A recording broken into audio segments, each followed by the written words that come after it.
Alright guys, to help celebrate my 200th video, I'm returning back to the very first video I ever did on my channel, which was a long play for Robocop 2 on the AMSTRAD GX4000 console, and which also worked on the Plus machines. And yeah, wow, I'm returning to my first ever video. Okay, well, there's several reasons why I did Robocop 2 as my first video. Firstly, I was launching my GX4000 website, and I wanted to, have a video of a game just to sort of help launch it and get it noticed. And I chose Robocop 2 because it was one of the most impressive looking and playing games on the GX4000. But it was also one of the hardest games ever on the Amstrad. Well, initially on the first few playthroughs it just seems to be absolutely impossible. There's so many ways to die, so many stupid deaths. Most people get put off pretty early on and frustrated and don't really return to the game, which is a shame because it's actually a really good platformer shoot 'em up. And I guess doing this in my first video, I guess I wanted to prove something, I don't know. And I wanted people to see the whole game, and just show it off. And well, that video I did it as almost a speed run. I got through the game as quickly as possible. So what happened was I missed out a lot of the I missed out on going into any of the hidden rooms. Well, not exactly hidden actually, and collecting all the Nuke and rescuing all the hostages and stuff. I actually made a comment in that video that at some point I'd come back and do this one again anyway, showing all the rooms you can go into in the levels, where all the items are, and hostages to rescue. Oh, actually, sorry, the criminals to arrest, I think, rather than hostages. I can't remember what the manual says there. And all the Nuke. Nuke is the drug. Basically, Robocop is squashing in the game. And it was a pretty decent sequel of the movie as well. Not as good as the original Robocop. Paul Verhoeven, had a really fantastic debut of that film in Hollywood. He didn't direct the sequel though, and the sequel was really ultra violent. Perhaps not as fun as the original Robocop movie, but still really good. And this was a really big game for Ocean Software at the time, and was one of the launch titles for the GX4000 console. But as you can see guys, lovely title screen, and the classic Robocop theme there in the background. Really excellent music throughout the game actually as well. And the game is sort of split into sort of three different sections really: platforming, puzzle and shoot 'em up. And here we are in the first level at the River Rouge sludge plant, and we've got to smash the Nuke drug plant and lab. And straight away you can just keep running right, just time your jumps, and you can just get straight through this first section. Not many people get through that without dying a few times on their first go. You really need to have crackerjack timing to get through this. And watch out for the floor there as well. You can still die with your feet touching those electric things shooting below. Anyway, I'm moving quite fast here. Here's the first room. And actually guys, not many people know that these rooms exist. If you hadn't read the instruction manual, you'd probably run past that door and not notice it was there. Now these rooms act as a quite useful part of the game actually, because they act as a restart point. And part of the frustration in this game for a lot of people is that when they died, they got sent back right to the start of the level, which seemed like a real nightmare. But if you die, you go back to the room you last entered. And there's quite a few rooms. Here's the second room already, and this one's quite tough, I think. This one, oh yes, with these dropping balls, timing has to be absolutely spot on. It doesn't give you much breathing room.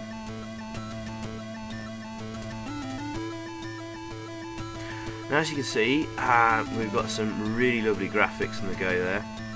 There's very few enemies to shoot, actually, bizarrely enough. I'll come on to that later on. The graphics look absolutely fantastic.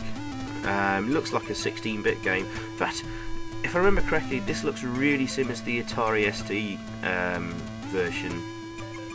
Although it's many years since I played the Atari ST version, I have to be honest with you. Oh, watch out. So you can die with your feet touching the top of those lightning traps or whatever. I was quite lucky there. There's various pickups in the game. Yes, E for energy. I think that red ball I picked up as an extra life. It only shows you got 3 lives in the HUD there, but they do accumulate up. Some neat touches there, like a magnetic thingy. And hoverboards and stuff. Okay. Just need to get to that top section there. And as you can see, guys, we've got some really ultra smooth and fast scrolling. I mean, you wouldn't see this on a normal CPC. This is the this is hardware scrolling that came with the GX4000 computers, consoles and the Plus machines. They got upgraded with hardware scrolling and hardware sprites. And hardware sprites used to a good effect in the game as well.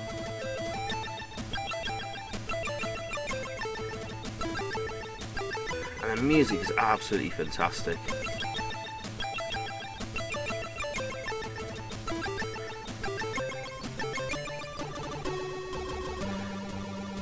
Yeah, controls are really tight and responsive as well.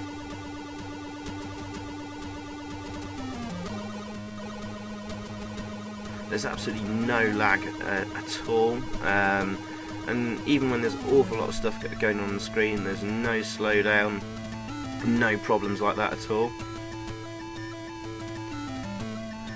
Probably comes to the final quarter of this level. Then he exits the top, very top right there.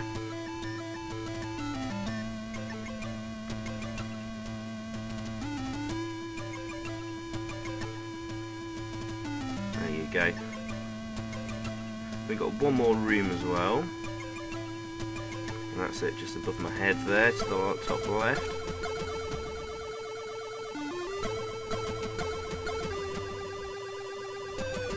And watch out for the direction arrows on those conveyor belts, guys. It can easily catch you out. Some of them are only going to go one direction. Misjudge it can lead to a very untimely death. This room's not too hard, just watch how the balls fall and make you run for it.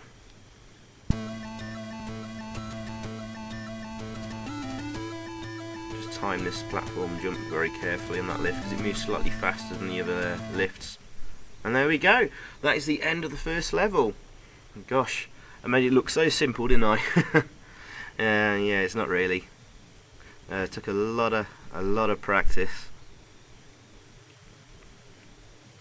Thanks to the aid of emulation, you can certainly save your points and practice. Right, very cool puzzle section this level. Don't worry if you can't complete the puzzle, you can still progress to the next level. This is just to gain points, score and bonus lives. Very clever this, actually. A really good game in its own right.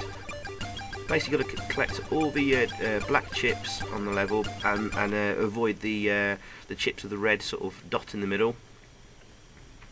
So you've got to plan your route very carefully, and you can shift things left, right, up and down on the same axis, horizontally and vertically.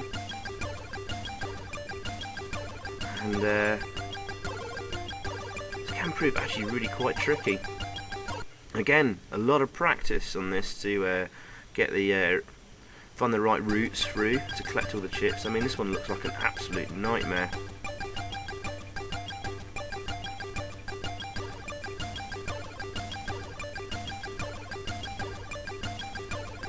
Again, fabulous music.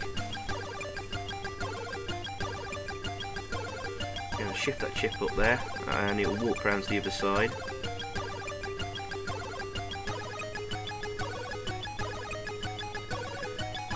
I think if you do make a mistake and hit one of those red chips, I think you get 2 or 3 goes at it. But just watch out for time running out, of course.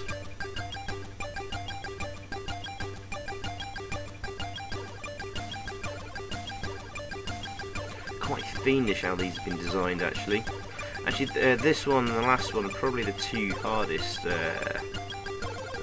ones to do in the whole game. There's another section of this later on in the game. This is actually a really good game in its own right. Probably get a bit bored of it after a while if it was released on its own. But there you go. Got through all the memory banks now. Your complete recollection of your own human identity. Nice. And a digitised picture there of Police Officer Murphy before he became Robocop. Nice. Ah, right. Shooting target. The shooting range. First 4 targets you can't shoot. So I'm not wasting my shots there. Bit of a bug in the game, that. Very annoying, because it means you can't get 100% score at the end of this. Grr. You'll see what I mean when we get the summary when I've just got through this level. Got 100% for sort of shots fired and bad guys hit. But I won't get a 100% final score because those first 4 targets you can't shoot. Very annoying. But yeah, this is you know, just a shooting range, gun calibration or whatever it's called for a Robocop. Yeah, makes a nice change of pace, and it's quite well done, even though they all appear in exactly the same order each time. Again, there's another level of this, and it's exactly the same later on. Shots fired 40, enemy targets hit 40, rating 86%. Grr. A little bit of a shame that, oh well. Okay, right, on to the next sort of main level. We're in a brewery. Things get really nasty now.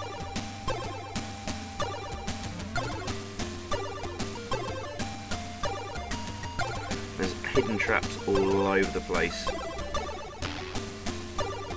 And new music as well. More new music, and the music's fantastic as always. Music's courtesy of Matthew Cannon. Did some really good tunes on the AMSTRAD for Ocean Software. You may remember Batman the movie, and also the original Batman game, I think. No, I think it's just Batman the movie. He also did the music for Burning Rubber, the launch title and packing title for the GX4000 console, Navy SEALs, and I think maybe a couple of other games. Oh, here's one of the first rooms. But as for the programmer, was Andrew Deakin. That name might ring a bell to a few of you. Again, solely Ocean and Imagine Software games, such as Operation Wolf, Operation Thunderbolt, Rambo 3, The Addams Family, Total Recall, all real classics. The only blot on his CV was Renegade 3, which I'm sure most of you will remember I had a look at a few weeks back, and how awful that was. Similarly, graphics from Ivan Horn. He also did a lot of the graphics paired up with Andrew Deakin. So yeah, graphics of like Operation Wolf and Thunderbolt, Rambo 3, Renegade 3, Addams Family. What else did he do that's different though? The Vindicator, that was quite good. I'll have to have a look at that at some point. I think he did the graphics of Arkanoid as well. It's quite a good pedigree behind this game actually. And they've done a really brilliant job on this actually. That was very close to dying there. That's a really awkward bit of that thing above your head. I was lucky to get through that actually. Ooh, that's a bonus life. Just picked up that red sphere, of course. Now watch out guys for your time ticking away, but also your energy is constantly trickling down as well. 65%, 64%. Luckily it's picked up an energy pickup, so it's quite necessary to use these rooms on these on this level, on the last level, because you'll find your energy is right down to rock bottom zero by the time the end of the level, without, if you don't manage to pick up any energy pickups. Bit of annoying sort of platform section here. Annoying conveyor belts and mucked it up. Oops. See, I'm already down to sort of 80% energy. As I say, it trickles down quite quickly. If you make a mistake there and have to do a section like that all over again, you've lost a good 20% of your energy there.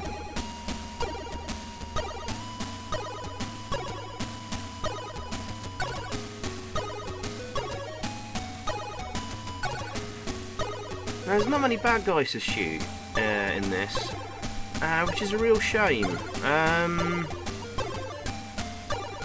There's a couple of guys in this level, that's about it. I think there's one guy in the first level,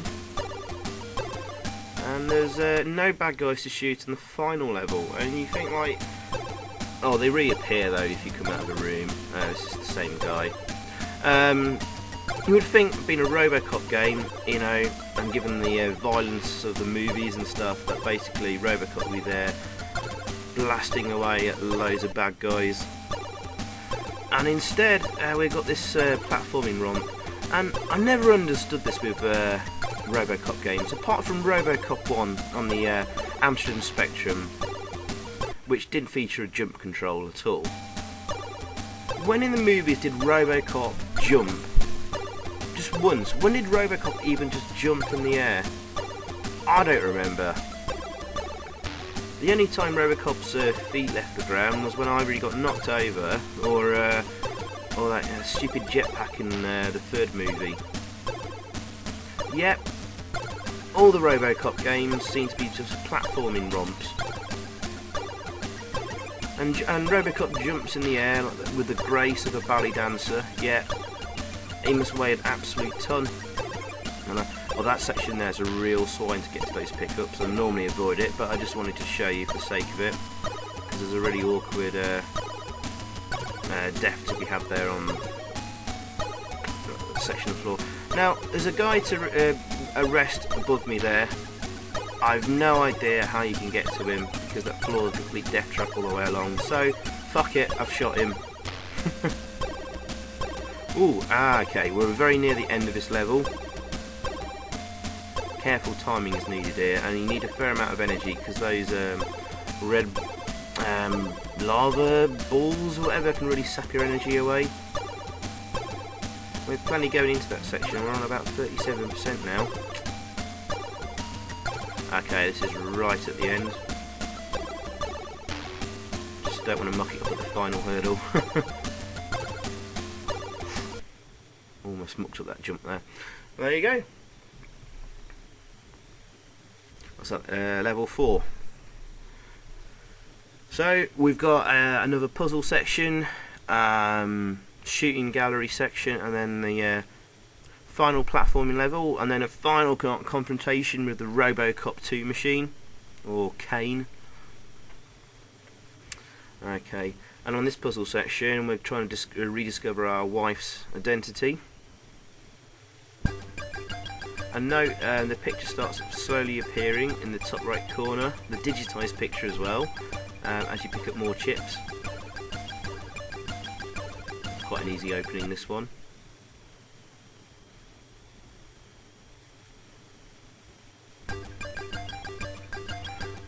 Now, this one's quite tricky. Apart from that, the next two memory bank levels are perhaps not as hard as the others. Well, actually, this one's not really that tough, with just a little bit of lateral thinking.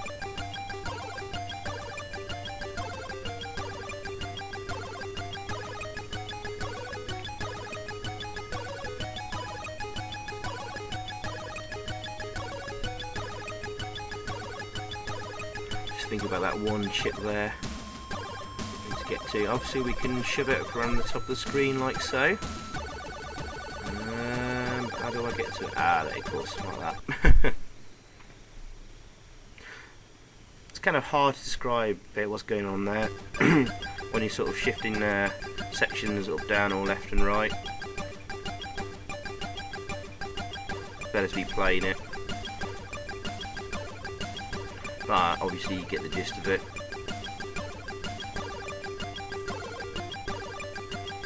And this one's pretty easy actually.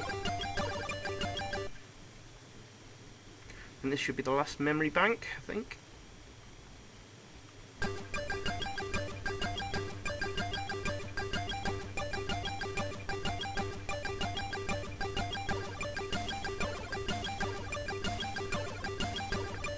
I guess if you get stuck and not sure what to do at the start of the level, start shifting them around to try and clump as many chips together and see which route you could potentially take.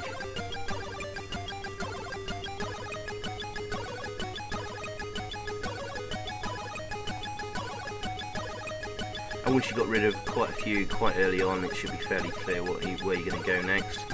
Right, we can shift that all the way up to around the bottom, and there you go.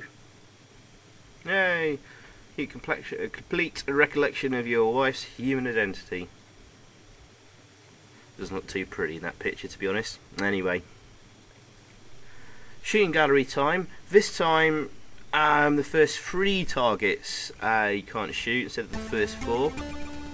Well, the bug's improving. And blam. The only difference in this section is sort of the skies change to night.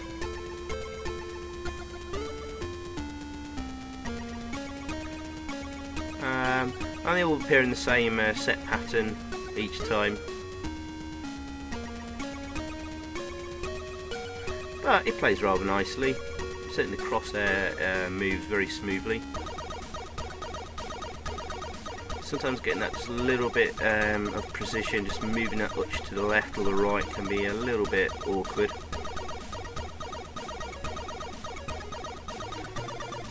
That's the only negative thing I could say about this. Apart from not having a bit more variety.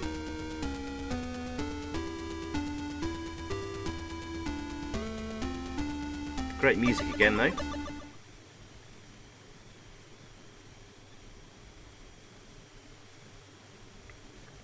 There you go.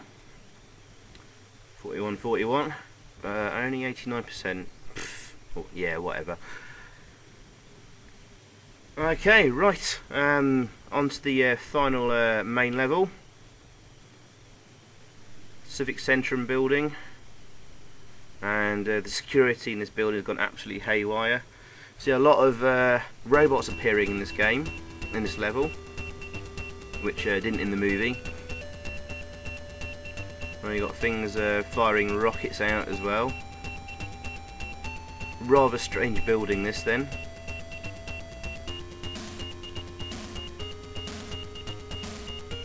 Fantastic music as always. Another new tune. Ocean have really gone to town on this game. I'm really impressed actually.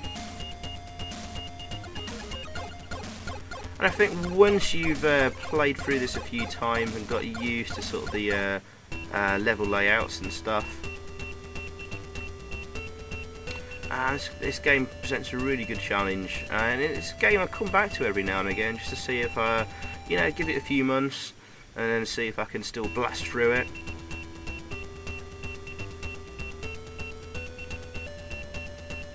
That very first video I did of this game on my channel, I did it as a speed run without losing a life, and gosh, that took some doing. And I found that I can still do it. A couple of hairy moments here and there, but there you go. It took me a while to do again, but there you go. But yeah, really impressed by Ocean. They really made an effort on this game. They're one of the few companies that really truly supported the GX4000 release. I mean, a lot of them, you know, didn't know how well it was going to sell and stuff. But Ocean tried really hard compared to other companies. You know, US Gold didn't even try. I think they're going to release that World of Sports GX4000 cart, but pulled out and let Epix release it at the last minute. Oh yeah, there's a couple of pickups there. I think there's an extra life and a sort of a temporary shield. But that jump is an absolute nightmare over that robot. So, you know what, I've got this far without losing a life. I just couldn't be asked to risk it and do it all again. But the key thing is to get all the criminals arrested and all the Nuke collected. But as I was saying, Ocean, yeah, really supported the console really well. Obviously they did the pack-in launch title, Burning Rubber. Other great games they released, of course, were Navy Seals and especially Pang. And really, these four, Robocop 2, Burning Rubber, Navy Seals and especially Pang, are pretty much the four games you need to own if you have a GX4000. And probably the only games you do need to own, to be honest with you. The rest of the decent games are already released on tape and disc. And for my money, Pang is probably the best release on the GX4000. Probably with this or Navy Seals following a close second, but a lot of people really don't like Robocop 2 or Navy Seals just because of how tough they are. But they are possible to complete, as I can show you here. And apologies, I don't know if this is coming out in the final, I don't know, compressed video and uploaded to YouTube, but there's a few points where the game sort of slows down and speeds up, at least while I'm just sort of doing this commentary in my editing software. So I'm not sure if that's going to happen in the when I finally encode it, so apologies if it does. And also should mention the heads-up display there, which you know, Robocop's chest, showing you score and lives and energy and stuff. The colours, for some reason, when recording the video of that, gets screwed up. It looks like you're just seeing like basically three colours of a blue, a grey, and a sort of a darker shade of white. It's actually really nicely done with lots of colours used. For some reason, in the recording the video in WinApe, those colours always get messed up, so that bottom half doesn't look as nice, so just bear that in mind.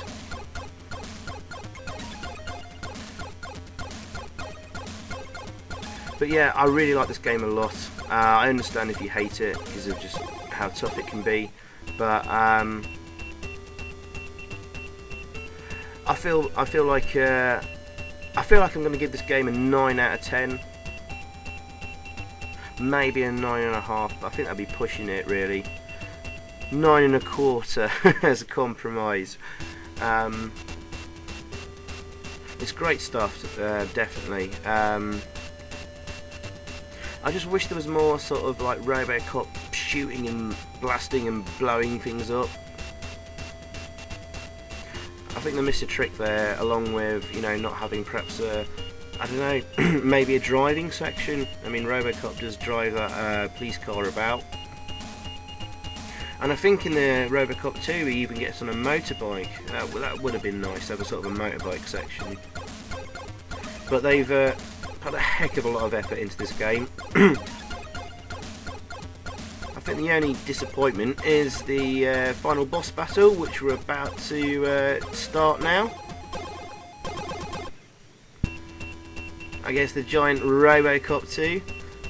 Now he looks big and impressive, but pretty much all he does, he just walks from left and right. So basically all you need to do is just keep firing away, and it's a bit of a disappointing boss encounter. So as long as you've got at least one life spare or a huge chunk of energy, you'll be able to do this. And that's him done. Robocop 2 is defeated. Kane is dead, or whatever. Oh, we had 3% energy left as well. And this is the final end game completion screen.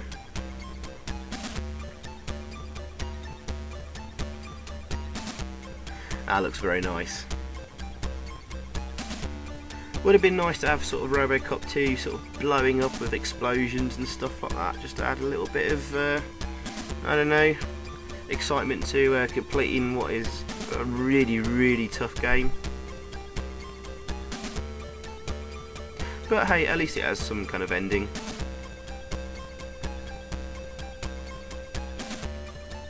And yeah, we'll just get the Robocop 2 theme music. So we'll, I think I'll let this play out and let you enjoy the nice music. There's also some nice high score table music as well. So yeah, guys, 9.25 out of 10. Thanks for watching, and thanks for all you guys' support over my last 200 videos. And cheers, and see you soon. Thanks. Bye.